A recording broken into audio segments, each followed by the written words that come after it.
નમસ્કાર. દૂરદર્શનના આજના વિશેષ કાર્યક્રમમાં આપનું સ્વાગત છે. હું ઉન્મેષ દીક્ષિત દૂરદર્શનની તમામ જનતાને, શ્રોતાગણોને આપને આજે એક એવા વ્યક્તિત્વ સાથે મુલાકાત કરાવવા માગું છું કે જેના માટે કદાચ આપણે વિચારીએ તો પણ એ શક્ય નથી. એમનો પહેરવેશ, એમની ભાષા, એમનું પોતાનું એક એકેડેમિક બેકગ્રાઉન્ડ, એમનું પોતાનું પ્રોફેશનલ બેકગ્રાઉન્ડ, અને વાત કરશે આજે યોગ ઉપર, યોગાસનના ફાયદા ઉપર, અને સાથે સાથે યોગથી મનુષ્યના જીવનમાં, આપણા પોતાના જીવનમાં કેવી રીતના સ્વસ્થતા, સાતત્ય, કદાચ ઘણા બધા બીજા વિશેષણો છે જે આપણે પામી શકીએ. આપણી સાથે આજે આપણા સ્ટુડિયોમાં ઉપસ્થિત છે ડૉક્ટર દેવદત્ત કાપડિયા. ડૉક્ટર દેવદત્ત કાપડિયા કે જેઓ મેડિકલ પ્રોફેશનલ રહી ચૂક્યા છે. સાહેબ, આપનું સ્વાગત છે અમારા સ્ટુડિયોમાં. Thank you. મેડિકલ ગ્રેજ્યુએટ તમે બાય પ્રોફેશન, તમે એન્ટરપ્રિન્યોર રહી ચૂક્યા છો. સાથે સાથે તમે પ્રેક્ટિસિંગ આયંગર યોગા છેલ્લા 25 વર્ષથી છો. અસ્ત્રલ ફાઉન્ડેશન સાથે આપ સેવાકીય કાર્યોમાં છેલ્લા 7 વર્ષથી જોડાયેલા છો અને રેગ્યુલર આયંગર યોગા કેમ્પ્સ કરો છો. સૌથી પહેલાં તો મને જે ક્વેશ્ચન આવે છે ઓડિયન્સ વતી આપને એ પૂછવો છે કે નોર્મલી યોગા માટે ઋષિમુનિઓ અથવા તો એક ભારતીય ટ્રેડિશનલ આઉટફિટવાળા વ્યક્તિઓ અને વ્યક્તિત્વ જાણીતા છે કે જેના કારણે યોગા પ્રેક્ટિસ સરસ રીતે થઈ શકે, અને આપ એકદમ કોર્પોરેટ લુકમાં આવ્યા છો, તો આનું વિશેષ કારણ શું? પહેલાં તો thank you for inviting me ઉન્મેશભાઈ. Thank you Doordarshan. We appreciate it કે આજે અમને એક ચાન્સ મળે છે અમારા આયંગર યોગના બાબતમાં તમને થોડુંક જાણકારી દેવા માટે. પહેલી વાત તો એ છે કે આપણે જે યુગમાં રહીએ છીએ, આપણે બધા જ ફેમિલી કે ગ્રહસ્થી છે. ગ્રહસ્થી હોવાને કારણ આપણી જુદી જુદી રિસ્પોન્સિબિલિટીઝ છે. આપણે જુદા રોલ્સ ભજવીએ છીએ. જેમ કે હું એજ્યુકેશનમાં ભલે ડૉક્ટર હોઈશ, પણ એના પછી ઘણા કારણોને લીધે હું બિઝનેસમાં આવ્યો. અમારી જુદી જુદી બિઝનેસીસ છે. પણ એટ ધ સેમ ટાઈમ યોગમાં ઇન્ટરેસ્ટ હોવાને કારણ આઈ કેપ પરસ્યુઇંગ દેટ. અમારા ગુરુજી જે છે યોગાચાર્ય BK સાયંગર, એમની નીચે પણ હું શીખ્યો છું, એમના સિનિયર ટીચરો પાસે શીખ્યો છું લાસ્ટ 25 વર્ષથી. અને એ પોતે ગ્રહસ્થી હતા. આજે એમના દીકરા અને દીકરી સંસ્થા ચલાવે છે, એમના ગ્રેન્ડ ડોટર ચલાવે છે. તો આ કારણે અમારું પણ લોકોને આ પહેરવીને કહેવાનું કારણ એ જ છે કે કોઈ પણ હોય, કોર્પોરેટ હોય કે કોઈ ટીચર હોય, આજે તમે AMAમાં છો, અમારી બધી સ્ટુડન્ટ્સો જે છે, પ્રોફેશનલ્સ છે, હાઉસવાઇફ્સ છે, ડિઝીઝ લોકો છે, યંગ છે, ઓલ્ડ છે, આયંગર યોગ બધા માટે છે. અને વાત કરી કપડાની, મેં નીચે ટી શર્ટે પહેર્યું છે ને મેં શોર્ટ્સે પહેર્યા છે સાહેબ, જરૂર પડશે તો. યોગા એ માત્ર પહેરવેશ માટે નથી, પણ માનસિક અને વિચારો ઉપર એ આપણને લઈ જવાની વાત છે. કદાચ જે હું આપણી વાત સાથે જે સમજી રહ્યો છું એ રીતે. હવે મારે આપને એ પ્રશ્ન પૂછવો છે કે છેલ્લા લગભગ 11 વર્ષથી આંતરરાષ્ટ્રીય યોગ દિવસ જ્યારે ભારતમાં એ ઉજવાઈ રહ્યો છે અને વિશ્વભર એને જોઈ રહ્યું છે, તો આ 11 વર્ષમાં તમને શું ફરક લાગ્યો? આંતરરાષ્ટ્રીય યોગ દિવસ જ્યારે ઉજવાય છે ત્યારે એ ઉજવણી છે કે એ ખરેખર સમાજમાં નાનામાં નાના માણસ સુધી પહોંચી રહ્યું છે? ઓકે, આપણે ઇન્ટરનેશનલ ડે ઓફ યોગ જે કહીએ છીએ, આ 11મું વર્ષ છે, બરાબર. જ્યારે મોદી સાહેબે ચાલુ કર્યું હતું, આ પહેલાં UN કીધું, પછી UN એમનું જે અનાઉન્સ કર્યું, તો પહેલાં એ કારણ હતું કે આપણે દુનિયામાં યોગને પ્રખ્યાત કરવું. એ નામ દરેક શહેરમાં, દરેક કન્ટ્રીમાં, દરેક માણસના જીભ ઉપર આવવું જોઈએ. પણ એની સૌથી વધારે ઇમ્પોર્ટન્સ એ છે કે unlike father's day, mother's day, જ્યાં આપણે એક દિવસ કોઈકને ઇમ્પોર્ટન્સ આપતા હોઈએ, આ એક દિવસ એટલે છે કે બીજા 364 દિવસો આપણે આને આપણી લાઈફમાં ઉતારીએ. અને એ હું જોઈ રહ્યો છું કે દુનિયાભરમાં નોટ ઓન્લી આયંગર યોગ, પણ જાત જાતના જે સિસ્ટમ્સ આજે છે, બધી જ સિસ્ટમ્સ આજે લોકો વધારે ને વધારે એડોપ્ટ કરી રહ્યા છે. કારણ કે યોગ એક એવી સિસ્ટમ છે કે તમારું શરીર, તમારું માઇન્ડ એટલે મન, ઇમોશન્સ અને શ્વાસ, આ બધાને જોડીને એને યોગ કરે છે. યોગ એટલે યુજ છે કે જે બધાને સાંધે છે સાથે. ને that is why it is becoming more important. જે એક દિવસ પરથી આજે 365 દિવસ આવી ગયો છે. જી. સો એક દિવસથી 365 દિવસ સુધી આવ્યું છે. મને એક પ્રાથમિક ક્વેશ્ચન એવો પૂછવાનું મન થાય છે કે તમારું યોગ સાથેનો સંબંધ ક્યારે બંધાયો? મેં પહેલો કોર્સ હું 10મીમાં હતો ત્યારે યોગ ઇન્સ્ટિટ્યૂટનું કર્યું હતું. એના પછી હું કૈવલ્યધામમાં ડૉક્ટર રહ્યો છું, મેં એનો કોર્સ કર્યો જ. પણ લાસ્ટ 30 વર્ષથી હું જ્યારથી ગુરુજી સાથે એટલે યોગાચાર્ય BK સાયંગર સાથે જોડાયો છું ત્યારથી આટલા વર્ષથી હું પ્રેક્ટિસ કરું જ. આજે પણ હું 3 થી 4 ક્લાસ અઠવાડિયામાં એટેન્ડ કરું જ પોતાને માટે, અપાર્ટ ફ્રોમ ટીચિંગ. એટલે આ એક એવી સાધના છે કે એક એવું એક પુરુષાર્થ છે આપણે કહીએ તો, જે ધર્મથી આપણને મોક્ષ તરફ લઈ જવું જોઈએ. અને આ સિસ્ટમમાં એટલી ડેપ્થ છે કે તમે વર્ષો સુધી પાછા ને પાછા કર્યા કરો તો એ રોજ તમને કંઈ નવું મળશે. કરેક્ટ. એ જે નવું મળવાની તમે જે વાત કરી, આપ ગ્રેજ્યુએટ, આપ મેડિકલી ડૉક્ટર છો અને સાથે સાથે યોગ સાધના કરો છો.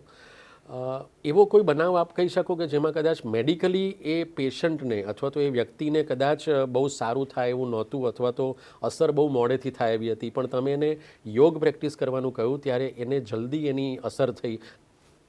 સાહેબ, આજે જ એક બેન આવવાના છે, હું અમદાવાદની જ વાત કરું કે એમને એ બ્રેસ્ટ કેન્સરના સર્વાઈવર છે. આફ્ટર મેસ્ટેક્ટમી એટલે જે બ્રેસ્ટ રિમૂવ કરે, આર્મપિટ્સમાંથી બધા લિમ્ફ નોડ્સ કે જે આખું એક્સકવેશન પછી નોર્મલી શું થાય કે એમાં સ્ટીફનેસ, પેન, સ્વેલિંગ આવે, વજન ઉચકી ન શકે, એ લોકોની મૂવમેન્ટ રેન્જ ઓછી થઈ જાય. તો આ જ બેન જ્યારે અમારી પાસે અહીંયા પહેલી વાર આવ્યા હતા, આજે તમે એને જોશો શું કરશે. બધા જ આસનો જે બધા કરીએ જ, શીર્ષાસનથી માંડીને સર્વાંગાસનથી માંડીને જે પણ આપણે કઠણ આસને સમજીએ જે ડિફિકલ્ટ છે એ બધું કરી શકે જ બિકોઝ ઓફ કરેક્ટલી ડન યોગ. આજે યોગ પણ અમારી જે સિસ્ટમ છે એમાં અમે સિક્વન્સિંગ રાખીએ, અમે અલાઇનમેન્ટ કહીએ છીએ કે ભાઈ સ્ટ્રેટનેસ જોઈએ, હાથ સીધો હોવો જોઈએ, તમે વળો તો બે સાઈડ પેરેલલ રહેવી જોઈએ.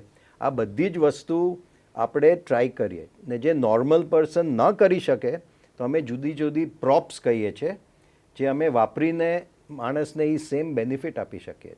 કારણ કે જ્યારે અલાઇનમેન્ટ આવે શરીરમાં ત્યારે જે આસનનું ડેફિનેશન છે સ્થિરમ સુખમ આસનમ, તો એ સ્થિરતા ને સુખતા ઓટોમેટિકલી આવે છે. એટલે આપણે પણ સીધા બેઠા હોય તો આપણે બેસી શકીએ જ. હું આમ ખુંદો વાળીને બેઠો હું તો થોડો વખતમાં મારા શ્વાસમાં પ્રોબ્લેમ થશે, મારું માઇન્ડ થોડું એક્ટિવ ઓલું થવા લાગશે. તો એ જે અલાઇનમેન્ટ જરૂરી છે એ બધા પ્રોપ્સ અને રેગ્યુલર આસનથી થાય છે.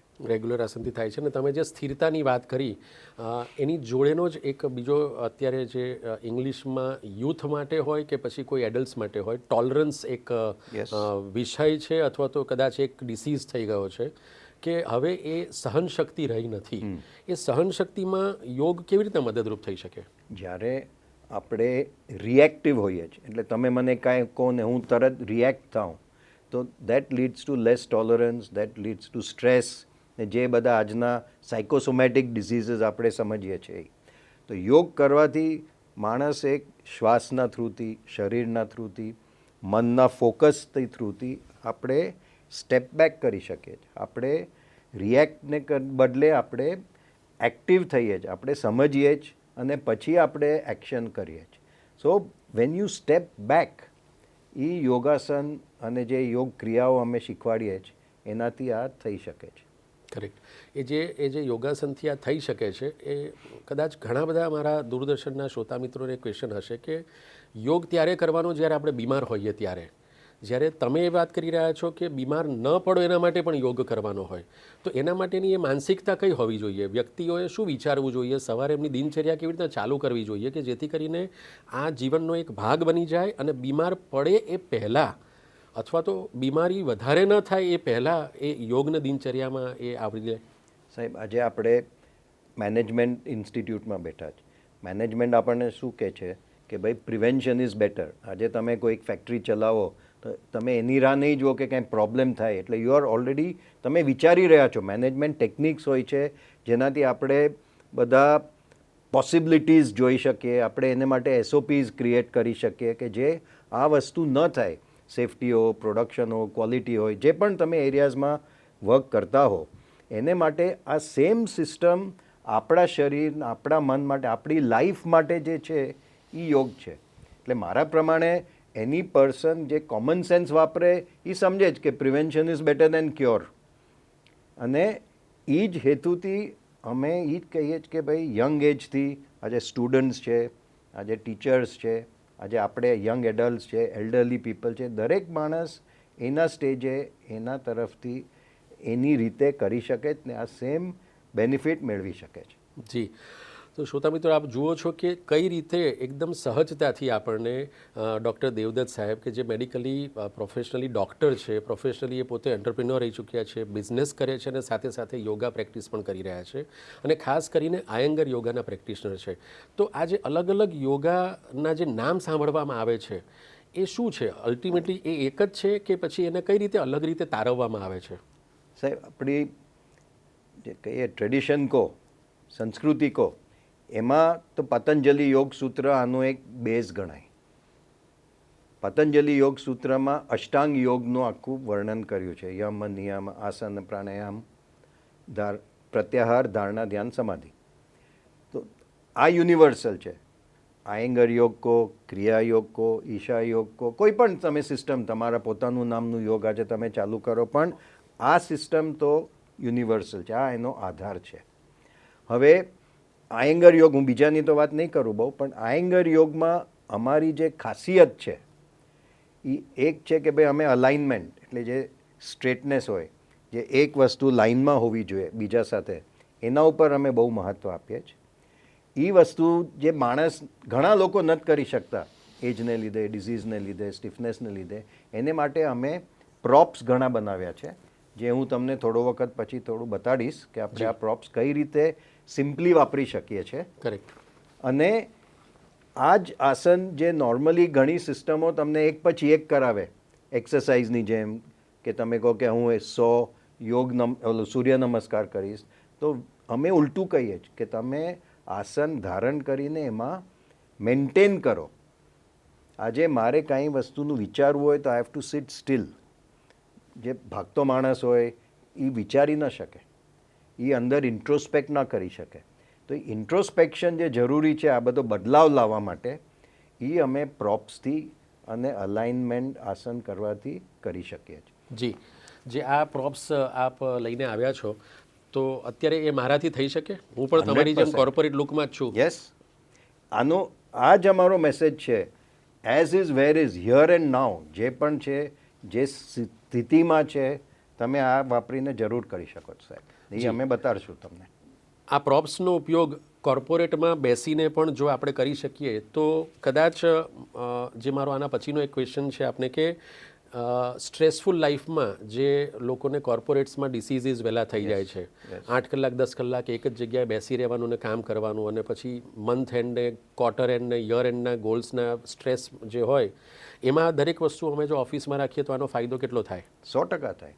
અમે ઘણા કોર્પોરેટ્સમાં આખી દુનિયામાં શીખવાડી રહ્યા છે. એટલે આજે એક કન્સેપ્ટ આજે છે કે બર્નઆઉટ થાય છે, કે ભાઈ there is burnout of executives, young people are falling ill. તો એનું સિમ્પલ બ્રેક્સ, તમે ઓફિસમાં બેઠા હો, તમે ઘરે બેઠા હો, સિમ્પલ બ્રેક્સ લો, સિમ્પલ આસન જે આ પ્રોપ્સથી હું તમને બતાડીશ, તમે કરો તો તમને પોતાને એનો અનુભવ થશે, જે પોઝિટિવિટી લાગે, જે સ્થિરતા લાગે. અને એ એકવાર પોઝિટિવ તમે ચાખી લો ને તો પાછું ચાખવાનું મન થાય. એટલે it is a positive, can't call it addiction, પણ એક પોઝિટિવ આપણને એની તરફ ખેંચાય છે કે ભાઈ મારે આ કરવું છે. તો દૂરદર્શનમાં બેઠેલા અત્યારે ઘણા બધા આપણા શ્રોતા મિત્રો હોય કે પછી કોર્પોરેટમાં કામ કરતા હો ને આપ ક્યારેક આ પ્રોગ્રામ જોતા હો, જો તમે તમારી ઓફિસમાં, ઘરમાં પણ એક સહજતાથી આ વસ્તુ કરવા માગતા હો, તો દેવદત્ત સાહેબ, હું આપને રિક્વેસ્ટ કરીશ કે આપ મને આ શીખવાડો. મને જોઈને કદાચ એ લોકોને આવડે, મને આ આવડશે નહીં એટલે કદાચ તમારે મને શીખવાડવું પડશે, પણ મને જોઈને જો આપ કરી શકતા હો અને એ લોકો ઘરે બેસીને, ઓફિસમાં બેસીને પણ જો કરી શકે તો એના માટે ઘણો જ ફાયદો થશે. જરૂર કરીએ આપણે. મને તમે આના દ્વારા શું શીખવાડશો? ઓકે, તો પહેલાં તો તમે થોડા એજ ઉપર આવો. ઓકે. એટલે આજે ઇમ્પોર્ટન્ટ વસ્તુ એ છે, જ્યારે આપણે બેસીએ ને, સ્ટ્રેટનેસ માટે અલાઇનમેન્ટ જરૂરી છે. આજે તમે બેઠા છો તો તમારો લેગ એંગલ પર છે, તો હું કહું છું કે પહેલાં બ્રિક પર બેસો. ઓકે. બ્રિક તમારી નીચે રાખો અને બેસો. રાઈટ. તો આ બેસવાથી શું થાય છે? આ પગ પર્પેન્ડિક્યુલર થઈ ગયો. પહેલાં આવી રીતે એંગલ પર હતો, તો ધ મોમેન્ટ પર્પેન્ડિક્યુલારિટી આવે ને તો તમારું શરીર સ્ટ્રેટ થવા લાગશે. બરાબર છે? હવે પગ નોર્મલી આપણે જોઈએ તો આમ બહારની તરફ ફરતા હોય, તો હું શું કહું છું કે પગ તમે પેરેલલ કરો. રાઈટ. એટલે પાછું વેટ વચ્ચેથી જાય છે. તમારું શરીર આમાં સ્થિર છે, આમાં સ્ટેડી છે. It is supported correctly. હવે આપણે કહીએ હાથ આગળ. Very good. આ એલ્બોઝ સીધા છે હમણાં. હવે હાથ ઉપર લો. યુ વિલ ફાઇન્ડ કે એલ્બોઝ થોડા વળશે. એજ રિલેટેડ, એમાં કંઈ તમારે માટે જ એકલા માટે નથી, બધા માટે. હવે હું કહું છું કે હાથ એકબીજાની સામે લો, ઉલટા. હા, હજી ટ્રાય કરો. જેટલું સ્ટ્રેટ જાય એટલું સ્ટ્રેટ જાય, આટલું જાય છે, બરાબર છે. હવે એક સિમ્પલ વસ્તુ કરીએ. આ જે બેલ્ટ છે, હાથ આગળ લો પાછો. હું તમને અહીંયા પહેરાવું. આ રિસ્ટ ઉપર એઝ ઇફ આપણે આ તોડવાનો છે બેલ્ટ, એટલે બહારની તરફ ખેંચતા. હવે તમે હાથ ઉપર લો. હા, so you can see the straightness સાહેબ. આ કરવાથી એલ્બોમાં તમને સ્ટ્રેટનેસ લાગશે. યુ વિલ ફાઇન્ડ કે મૂવમેન્ટ અહીંયાથી આવે. પહેલાં મૂવમેન્ટ અહીંયા અટકતી હતી. Movement is coming from the root of the body, root of the arms. બરાબર છે. હવે હાથ પાછો નીચે લેશો. રાઈટ. હવે બ્રિક કાઢો. બેસો.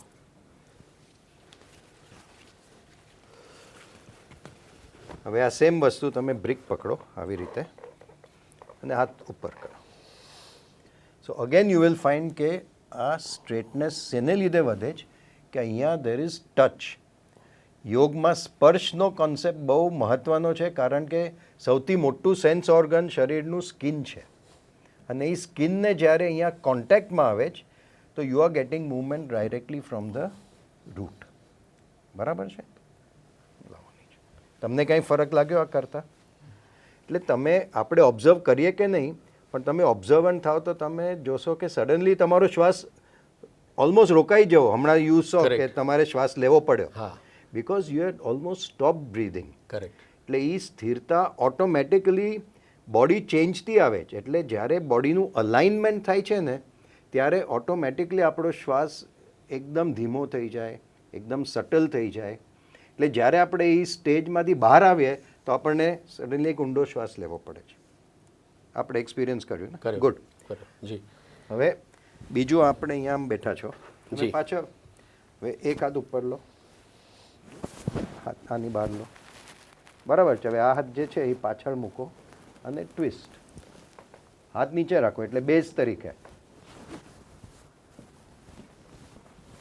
હાથ આવી રીતે નહીં, આમ ફિંગર્સ પાછળની તરફ. થોડા આગળ જાઓ. આમ સપોર્ટ લઈને ટ્રાય એન્ડ લુક ઓવર. મારા તરફ જોવાની try. So you are twisting. આજે બોડીમાં આપણે ઘણી મૂવમેન્ટ કરીએ જ. ટ્વિસ્ટ થવાથી there is a lot of flexibility which comes in the body. હવે બીજી બાજુ. ડાબો હાથ આગળ લઈ આવી રીતે રાખો. હા, રાઈટ. અને હાથ નીચે ન આવતો હોય ને તો આપણે આ બ્રિક વાપરીએ. આ બ્રિક ઉપર હાથ રાખો. So you get a stability. અને look over the back shoulder. Simple મૂવમેન્ટથી યોર બોડી રિલીઝીસ. આપણે આખો દિવસ જે સ્ટીફનેસ બોડીમાં આવે ને, આ તમે બેઠા બેઠા ફ્લાઇટમાં છો, ઓફિસમાં છો, ઘરે છો, બધે કરી શકો છો. બરાબર છે? Okay, come back. You can stand. Yes. જ્યારે આપણે ઊભા રહીએ ને ત્યારે આપણે પગ સાથે રાખીએ, તાડાસન જે કહીએ ને. રાઈટ. બરાબર છે. હવે સેમ ચીજ, સીધા બે હાથ આગળ. હવે બે હાથ ઉપર. હા, હવે આ બ્રીથથી કરો. Now try and extend. So you can see the range of movement is increasing. Look straight. So you feel steady. You feel earthed. આપણે કહીએ ને કે એકદમ આપણે જમીનથી સાથે જોડાયેલા છે. કરેક્ટ. હવે આ સેમ વસ્તુ ટર્ન અરાઉન્ડ.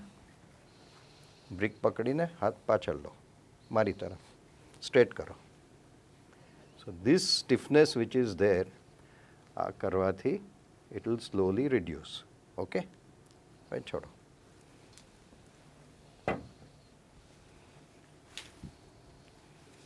સેમ વસ્તુ હું તમને બેલ્ટ પહેરાવું છું પહેલાંની જેમ. Hands pointing towards each other.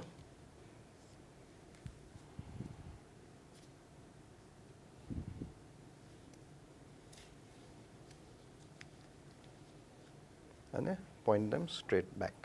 Look straight. The idea is straight. એટલે જ્યારે આપણે પગ સાથે આમ ઊભા છો અને you start straightening your back. Start increasing the range of movement. એટલે આ કરવાથી જે ઓપનિંગ મળે છે તમને, that will help you in other poses. બરાબર છે? બરાબર છે, પરફેક્ટ. તો જોયું ને દર્શક મિત્રો, કેટલું સહજતાથી એમણે મારી પાસે આ કસરત કરાવડાવી. આવી દોરી કે આવી ઈંટ આપણી આજુબાજુમાં પડી હોય, એનો આપણને એ દૃષ્ટિકોણ નથી હોતો કે એ આપણા માટે એક પ્રોપર્ટી બની જાય છે, આપણા પોતાના સ્વાસ્થ્ય માટે, આપણા પોતાના બોડી પોસ્ચર માટે, આપણા આંતરિક અથવા તો બાહ્ય સ્વાસ્થ્ય માટે. જે આંતરિક અને બાહ્ય સ્વાસ્થ્યની વાત આપણે વારંવાર કરીએ છીએ, તો તમારો કોઈ એવો અનુભવ કહો કે જેમાં તમે છેલ્લા 25, 27, 30 વર્ષથી આ યોગા સાથે સંકળાયેલા છો અને તમારા પરિવારજન સાથે તમારે ક્યારેક વિરોધાભાસ થયો હોય કે એ લોકો આમાં ના આવવા માગતા હોય, અથવા તમારા મિત્ર વર્તુળમાં તમે કોઈકને એવું કીધું હોય કે ચલ મારી જોડે યોગા કરવાને, પછી કે ના મારે એ બધામાં નથી આવવું, કોઈક એવો ખટરાક થયો હોય અને પછી તમને એવો કોઈ ફાયદો દેખાયો હોય, એમને એવો ફાયદો દેખાયો હોય. કારણ કે આ વસ્તુઓ મારી સાથે પણ અને કોઈની પણ સાથે બની શકે કે આપણે એક વસ્તુમાં ઊંડા ખૂપી જઈએ અને પછી બધાને એમાં લઈ જઈએ, ત્યારે કદાચ એમાં સંબંધોમાં કદાચ તણાવ પણ ઊભો થતો હોય. તણાવ તો ન કહી શકું, પણ મારું જે પરિવાર છે, એટલે મારા વાઈફ છે, મારા 2 દીકરાઓ છે, એમની વહુઓ છે હવે, ને મારા મધર મારી સાથે રહે છે. એમની એજ આજે 93 છે, પણ ટચવુડ શી ઇઝ હેલ્ધી. પણ વચ્ચે એમને જ્યારે શ્વાસનો પ્રોબ્લેમ થાય કે કોવિડ વખતે સ્પેશિયલી, જ્યારે આપણે ખાલી એક રૂમમાં કે એક ફ્લેટમાં જ આપણે બાય ડિફોલ્ટ રહેવું જ પડતું હતું, તો એમને જ્યારે આ શ્વાસનો પ્રોબ્લેમ થતો હતો, તો અમે સિમ્પલ પ્રોપ્સ વાપરીને એમને જે શવાસન કરાવતા હતા, જે બ્રીધિંગ પ્રેક્ટિસ કરાવતા હતા, એનાથી એમને બહુ ફરક પડ્યો, જે આજની તારીખે પણ એ કરે છે. ઇવન દો એ પ્રોબ્લેમ રહ્યો નથી, હવે આપણે બધું ખુલી ગયું, બધે જઈએ જ, પણ એમનાથી ઘણો ફરક પડે છે. મારી વહુ જ્યારે પ્રેગ્નન્ટ હતી, તો પહેલાં પ્રેગ્નન્સી વખતે અમારે આયંગર યોગમાં સ્પેશિયલ ગર્ભ સંસાર કહો કે યોગ જે અમે શીખવાડીએ જ, એ શીખવા જતી હતી. એને એમાં પ્રેગ્નન્સીમાં બહુ જ ફાયદો થયો. 2 મારા દીકરાઓ યંગ હતા ત્યારે કરતા હતા, હવે ક્યારેક ક્યારેક કરે છે. But when they do it, અમને જોઈ જ આજે અમે ઘરમાં યોગ કરીએ છીએ, ઓનલાઈન ક્લાસ, હવે મારા ગ્રેન્ડ ચિલ્ડ્રન આવી ગયા. હવે એ લોકો જોઈને આપણને ઇમિટેટ કરે, મજા મસ્તી કરે, પણ એમાં એ લોકો સબકોન્શિયસલી અંદર લઈ રહ્યા છે. એ જોઈ રહ્યા છે કે ભાઈ મેટ જેવું કંઈક હોય, સવારે દાદા દાદી મેટ ઉપર બેસીને એમના યોગા, જે તમે કોસ્ચ્યુમની વાત કરો છો, હવે આપણે ત્યારે ઓલું નથી પહેરતા, પણ ટી શર્ટ, શોર્ટ્સ, જે ટ્રેક્સ પહેરે, એ તો એકદમ કોમન, એમને સેકન્ડ નેચર છે કે આ લોકો કરશે જ. એ લોકોએ આપણને ઇમિટેટ કરે, માથા ઉપર ઊભા રહેવાની ટ્રાય કરે, હસીને એ લોકો રમતા કરે છે. ને અમે છોકરાઓને એવી રીતે જ શીખવાડે છે, રમતી. You play, you learn while you play. એટલે ઓટોમેટિકલી એના માઇન્ડમાં એ ઘૂસી જાય, એટલે એના સાચા ટાઈમે ઓટોમેટિકલી બહાર આવશે. ને બધા અમારા ફ્રેન્ડ્સમાં, હવે હું રોટરીમાં છું, તમારા રોટરી ક્લબમાં જ્યારે આપણે આવી જ રીતે બધા જુદા ડિફરન્ટ વોક્સ ઓફ લાઈફ જે કંઈ આવતા હોય, થાકેલા હોય, સાંજના 7 વાગે આવ્યા હોય, તો ત્યાં તમે બેસીને આવા યોગાસન કરાવો. આ પ્રોપ્સ ન હોય તો તમારી પાસે જે હોય અમે વાપરીએ, દુપટ્ટો છે, બેલ્ટ છે, કંઈક વેટ હોય તો બુક છે બ્રિકને બદલે, તો આ સેમ ઇફેક્ટ એનાથી મળે જ સાહેબ. એટલે આપણે પોઝિટિવ રીતે જ્યાં છે ત્યાં આપણે હેલ્પ કરી શકીએ. ફ્લાઇટમાં બાજુમાં બેઠા હો તો ઘણીવાર કોઈ અનકમ્ફર્ટેબલ હોય તો એને આપણે કહી શકીએ, ટ્રેનમાં આપણે કહી શકીએ. So it is a way of life. આપણું દ્રષ્ટિકોણ એ રીતે થાય કે ભાઈ આ ભાઈ કેમ આમ બેઠા છે, એમને આમ બેઠાડું તો એમને શું ફાયદો થશે. સો ઓટોમેટિકલી આપણું માઇન્ડ એમાં ચાલવા લાગે. ઓટોમેટિકલી માઇન્ડ આપણું એવું ચાલવા માંડે છે. અને તમે જે વાત કરી કે તમે દાદા બની ગયા છો, જે આપ લાગતા નથી, તો એ શું આ યોગાનો બેનિફિટ છે કે આપ આપની ઉંમર કરતાં ઘણા યંગ લાગો છો? એ તો હવે આઈ કેનોટ સે. એનાથી મને બીજો પણ એક પ્રશ્ન થાય છે, કુતૂહલ છે. યુવાનોમાં અત્યારે જીમ જવાનો ક્રેઝ થયો છે, જે ઘણી સારી બાબત છે કે એટલીસ્ટ એ લોકો ઘરે નથી રહેતા અને જીમમાં તો જાય છે. પણ ત્યાં જ્યારે જાય છે ત્યારે એક ફક્ત કદાચ જે આપણને સોશિયલ મીડિયાના માધ્યમથી અથવા તો લોકોની વાતચીત દ્વારા જે જાણવા મળે છે, એ એક ફેશન માટે જાય છે અથવા તો બોડી બિલ્ડિંગ માટે જાય છે. અને ત્યાં ગયા પછી ઘણા બધા બીજા રોગ લઈને પાછા ઘરે આવે છે, જેમાં ઘણા બધા ફેટલ ડિસીઝીસ પણ આપણે સાંભળીએ છીએ કે એવા ફેટલ કેસીસ સાંભળીએ છીએ. તો યોગને ફેશન બનાવવી કે ના બનાવવી, પણ યોગને યુથ સુધી કેવી રીતે પહોંચાડી શકાય જેથી કરીને એ ફેટલ રેશિયો ઓછો થાય? સાહેબ, આજે જિમનું જે કલ્ચર છે એ આપણે યોગમાં હજુ જોતા નથી, પણ એટ ધ સેમ ટાઈમ દરેક જિમમાં યોગનો હોલ હોય જ છે. આજે ઘણા જિમમાં તમે જાઓ, પહેલાં નહોતું પણ ઘણી જિમમાં હવે બેલ્ટ્સ હોય છે, એ લોકો સ્ટ્રેપ્સ વાપરે છે, ફોમ બ્રિક્સ હોય છે, આમાં લાકડાની વાપરે પણ ત્યાં તમે ફોમ બ્રિક્સ જોશો. ઘણામાં હવે રોપ્સ લગાડવા લાગ્યા છે. એટલે ધીરે ધીરે આજે હું જિમ કરતો હોઉં, સમજો મને બેક પ્રોબ્લેમ થાય ને હું યોગથી મને ફાયદો થયો, તો હું જઈને મારા ઇન્સ્ટ્રક્ટરને કહેવાનો જ છું. તો એ ઇન્સ્ટ્રક્ટર, એને ખબર છે કે ભાઈ this is one of the possible hazard of gym, તો એ લોકો એ ઇન્કોર્પોરેટ કરવા લાગે. ઘણાને એમ કે હવે ભાઈ મને બ્લડ પ્રેશર છે તો આ બધું ન કરી શકું, તો આપણે એને એ મારી પાસે આવે કે તમારી પાસે આવે, શીખી જાય, એ પાછું જઈને કોઈકને કહે. એટલે આ ધીરે ધીરે બધું મિક્સ થતું જાય છે. Yoga is health related, yoga is for health શરૂઆત છે, ને પછી અંદર જે આપણે આધ્યાત્મ જે સમજીએ છીએ, જે આપણા કલ્ચરમાં તો આપણે નાનપણથી સાંભળીએ છીએ કે આ આધ્યાત્મ છે, તો યોગ આપણને હેલ્થ, સ્ટેટ ઓફ માઇન્ડ, ધાર્મિક રીતથી વિચારવાથી આપણને આધ્યાત્મ તરફ લઈ જાય છે. આજે હું જિમ 30 વર્ષ 40 વર્ષ પછી નથી કરી શકતો, પણ યોગ આજે અમારા ગુરુજી, એ passed away at the age of 95, last દિવસ સુધી યોગ કરતા હતા. એમના એક શિષ્ય હતા, અમારા જ બિલ્ડિંગમાં મુંબઈમાં રહેતા હતા, એ 102 વર્ષ સુધી જીવ્યા હતા. 101 વર્ષે એમણે શીર્ષાસન સ્ટેજ ઉપર કરીને બતાડ્યું હતું. એટલે યોગ એક સસ્ટેનેબલ સિસ્ટમ છે સાહેબ. જિમ છે, જિમ્નેસ્ટિક્સ છે, આ બધી એજ વાઇઝ ને ડિઝીઝ વાઇઝ સસ્ટેનેબલ નથી. એટલે ન કરવું જોઈએ એમ નથી, પણ સાથે સાથે ઇન્કોર્પોરેટ કરવું ડેફિનેટલી જરૂરી છે. જી, ઇન્કોર્પોરેટ કરવા ઉપરથી મને એક બીજો ક્વેશ્ચન યાદ આવે છે કે અત્યારે જે ઓબેસિટી, ડિપ્રેશન અને એન્ઝાયટી, આ જે બધા શબ્દો યુથ હોય કે એડલ્ટ્સ હોય એમાં બહુ જ પ્રકારે આપણે સાંભળી રહ્યા છે. એમાં કોઈ તમારા તરફથી નાની ટિપ્સ હોઈ શકે કે જેમાં અત્યારનું યુથ તો કદાચ feeling depressed is their fashion, yes, feeling obese is for them they are handsome or they are good looking, કે અમે ખાતા પીતા ઘરના છીએ, તમને શું વાંધો છે અમારું બોડી વધારે હોય તો. આવા એરોગન્ટ સ્ટેટમેન્ટ્સ ઘણીવાર સાંભળીએ છીએ યુથ પાસેથી. ઘણીવાર ક્લાસરૂમ્સમાં અમે એવું ઓબ્ઝર્વ કરીએ છીએ, ફેકલ્ટી અમને એવું કહેતા હોય કે જરાક આ સ્ટુડન્ટનું ધ્યાન રાખજો ને, એને એન્ઝાયટી ને પેનિક એટેક આવ્યો છે. હવે એને એન્ઝાયટી અને પેનિક એટેક શું છે ખબર જ નથી, પણ એના મોઢે સાંભળવામાં આવે છે. તો આ જે બધા એક ઓબ્સેશન જેવા થઈ ગયા છે કે આ વસ્તુ હોય તો સારું છે, જે અનફોર્ચ્યુનેટ વાત છે. તો એમાં આપનું શું મંતવ્ય છે? આજે યોગનું જે મન ઉપર ને જે શારીરિક ક્રિયાઓ ઉપર અસર થાય છે એનું ઘણું મેડિકલ લિટરેચર છે, ડોક્યુમેન્ટેડ છે, પ્રૂવન છે.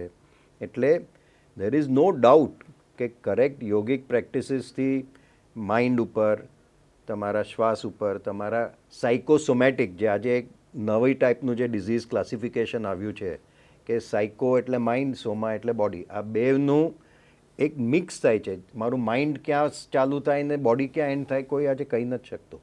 દે are interlinked. Obesity is link to psychological disorders. તો આ બધી જ વસ્તુ જ્યારે તમે આસનના થ્રુથી મન ઉપર તમે કાબૂ લાવવાની ટ્રાય કરો, ડેફિનેટલી આનો ફરક પોઝિટિવ જ હોય છે. અને અમારા ક્લાસમાં ઘણા લોકો પહેલાં આવે, આપણને દરેક માણસ કહેતું નથી શું કામ આવે છે, તે બધું ઓકે છે, પણ જ્યારે એ લોકો કરવા લાગે તો એક દિવસ આવીને કે અરે સાહેબ પહેલાં તો હું આ દવા લેતો હતો, હવે નથી લેતો. સો અસર થવાથી પછી એ લોકોમાં કોન્ફિડન્સ આવે.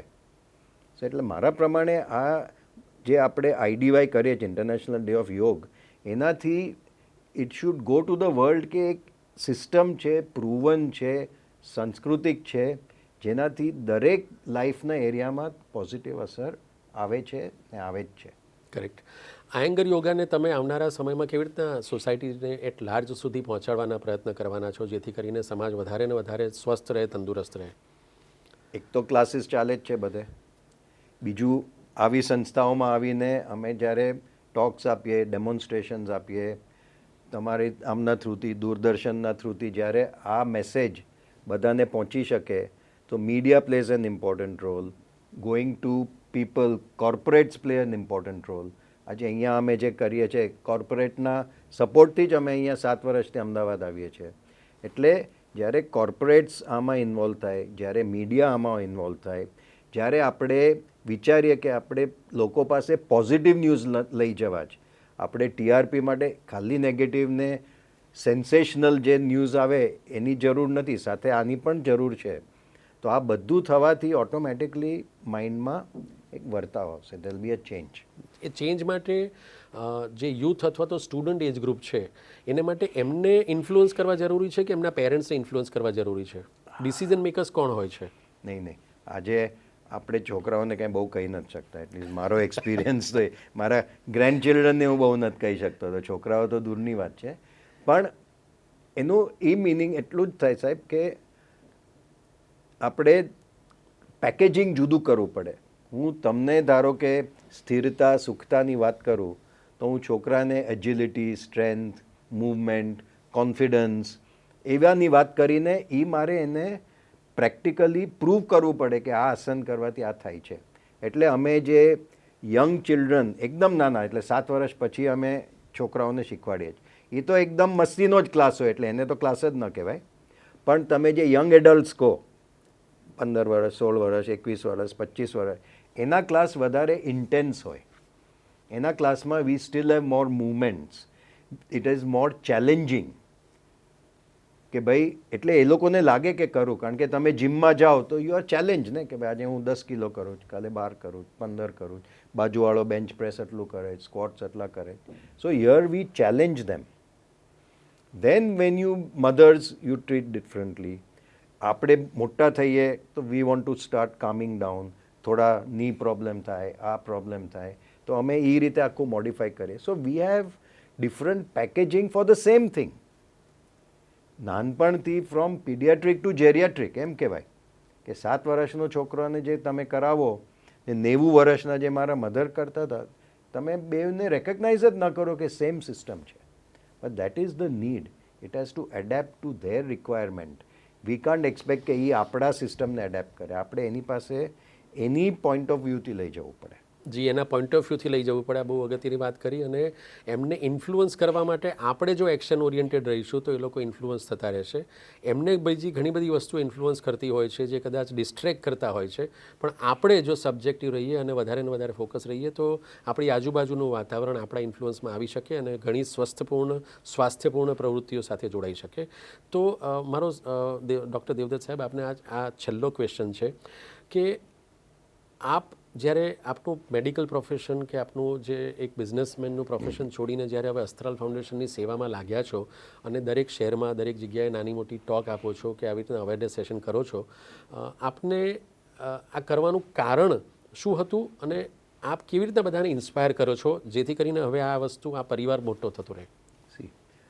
મારું બિઝનેસ હજુ ચાલુ છે, એટલે મેં છોડ્યું નથી. આ એક એડિશન છે. અને યોગા તું કૌશલમ, એટલે યુ બીકમ એફિશિયન્ટ. યોગ કરવાથી માણસની એફિશિયન્સી વધે છે. એટલે યોગ કરવાથી તમે આજે 5 વસ્તુ કરતા હો દિવસમાં, ફોર એક્ઝામ્પલ, તમે 6 કે 7 કમ્ફર્ટેબલી કરી શકશો. Your state of mind, state of breath, body, બધું એ જ ઇક્વેનિમિટી, જે સમસ્થિતિ અમે કહીએ છીએ, એ જ સ્થિતિમાં રહે છે. એટલે આપણી એફિશિયન્સી વધે છે. અને સેમ કે ઇન્સ્પાયર કેવી રીતે કરો, આપણે વાત કરીએ, આપણે ડેમોન્સ્ટ્રેટ કરીએ, પણ લોકો સ્પેશિયલી ફેમિલીવાળા, બાજુવાળા જે આપણા અંગતના છે, એ આપણું એક્ઝામ્પલ જોઈ છે. You have to practice. એટલે હું ખાલી યોગની વાત જ કરું પણ સવારે 9 વાગે ઉઠું ને કાંઈ પણ ખાઉં ને 12 રાતના રોજ 1 વાગે સૂઈ જાઉં તો એનું શું ઇફેક્ટ આવશે? એટલે આપણે એ લાઈફસ્ટાઈલ જીવીએ ને તો ઓટોમેટિકલી લોકોને દેખાય. જી, કાર્યક્રમનો અંત આપણે કરીએ. તમારા તરફથી ઇમ્પોર્ટન્ટ ટિપ્સ અમારા દર્શક મિત્રો માટે યોગને પોતાના જીવનમાં સાંકળી લેવા માટે. આમ તો તમારે દરેક પોઈન્ટ જે તમે જવાબ આપ્યા છે એ ટિપ્સ જ છે, એને જો ફોલો કરીશું તો સ્વસ્થપૂર્ણ જીવન જીવાશે. પણ તેમ છતાં ટોપ ઓફ ધ માઇન્ડ રહેવા માટે આપના તરફથી આપનો વ્યક્તિગત અભિપ્રાય શું છે? Couple of things. આપણા એરિયામાં ક્યાં સારી યોગની સંસ્થા છે એ તમે જુઓ. આજે ઓનલાઈનમાં દરેક આપણને ઇન્ફોર્મેશન મળે, રેટિંગ મળે છે, લોકોના ઓલા રિવ્યૂઝ મળે છે, તો તમે જુઓ. કશે પહેલો સ્ટેપ લો. પહેલો સ્ટેપ આપણે લેશું તો ઓટોમેટિકલી સાચી વસ્તુ આપણી સામે આવશે જ. અને એ કરશો તો એનું જે પોઝિટિવ ફીડબેક તમને મળશે, in terms of health, happiness, જે પણ તમને જોઈતું હોય તો ઓટોમેટિકલી તમને એના તરફ વધારે એટ્રેક્ટ થતા જશો. જી, સો આપ સૌ યોગા તરફ એટ્રેક્ટ થતા જાઓ. આજની આપણી આ વાતચીત ડૉક્ટર દેવદત્ત સાહેબ સાથે જે આપણે કરી છે, આપણે આશા રાખું છું કે આપ સૌને એનાથી નાની નાની વસ્તુઓ શીખવા મળી હશે. આપણે કેનાથી ઇન્ફ્લુઅન્સ થવું અને કોને ઇન્ફ્લુઅન્સ કરવું, અને આવી નાનકડી પ્રોબ્સ આપણી આજુબાજુમાં હોય તો એ આપણા પોતાના આંતરિક સ્વાસ્થ્ય માટે, આપણા પોતાના બાહ્ય સ્વાસ્થ્ય માટે કેટલી જરૂરી છે એ ટિપ્સ પણ આપણને સમજવામાં આવી છે. ખૂબ ખૂબ આભાર ડૉક્ટર દેવદત્ત સાહેબ, આપ અમારી સાથે સ્ટુડિયોમાં જોડાયા અને અમારા દર્શક મિત્રોને આપે જ્ઞાન આપ્યું. આપની વાત દ્વારા હું 3 શબ્દોથી અહીંયા વિરામ કરવા માંગીશ કે જો યોગની પ્રેક્ટિસ કરીશું તો અમે ડૉક્ટર દેવદત્ત સાહેબ જેવડા સ્વસ્થ રહીશું, વ્યસ્ત રહીશું અને મસ્ત પણ રહીશું. આપ સૌને સુખાકારી માટે શુભકામનાઓ. Thank you for your kind words.